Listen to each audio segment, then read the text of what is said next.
Selain Muhammad Al-Fatih, inilah para pemuda hebat yang tercatat dalam sejarah Islam. Sejarah umat Islam ini istimewa guys, karena ada hero dari anak muda dan orang tua, ada laki-laki dan juga ada wanita, dan ada dari kalangan rakyat biasa hingga bangsawan kaya raya. Namun hebatnya, semuanya memiliki perhatian bagi Islam dan dakwahnya. Namun karena keterbatasan literasi kita, seringkali kita menganggap hanya satu pemuda saja dalam sejarah Islam, namanya Muhammad Al-Fatih, yang punya kontribusi besar dalam sejarah Islam. Kenyataannya ada lebih banyak lagi.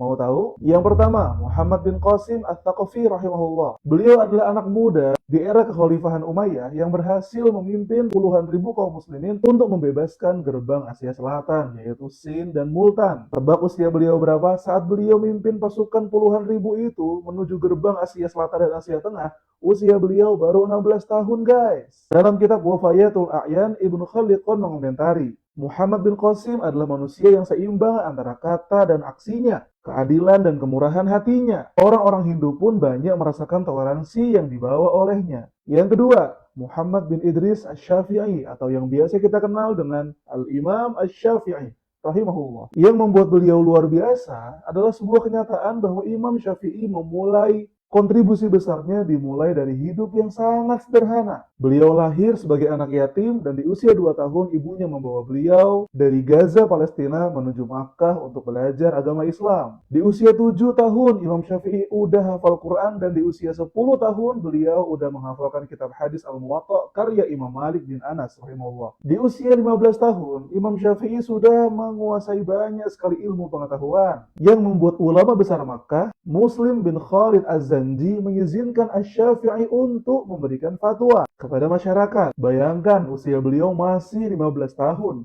Hal ini tercatat dalam kitab Adabus Syafi'i wa Manaqibuhu. Yang ketiga, ada Abdurrahman Ad-Dakhil rahimahullah. Beliau adalah raja pertama Emirat Umayyah di Andalusia. Beliau luar biasa sebab di usia 25 tahun, Abdurrahman Ad-Dakhil mampu menyatukan kaum muslimin Andalusia yang sedang berpecah belah. Tokoh yang bernama asli Abdurrahman bin Muawiyah ini digelari sebagai Ad-Dakhil, yang artinya adalah orang yang masuk. Iya, karena ia masuk ke Andalusia sebagai seorang pendatang dari Timur Tengah menuju ke bumi semenanjung Iberia. Perjalanan dan perjuangannya menelusuri jarak yang jauh dari Damaskus bahkan menuju ke Andalusia membuat beliau menjadi anak kuat yang luar biasa, sabar dan juga ulet. Hal itulah yang membuat beliau mampu menjadi seorang solidarity maker, menyatukan kaum muslimin yang hampir berpecah menjadi satu kerajaan lagi. Yang keempat, Muhammad bin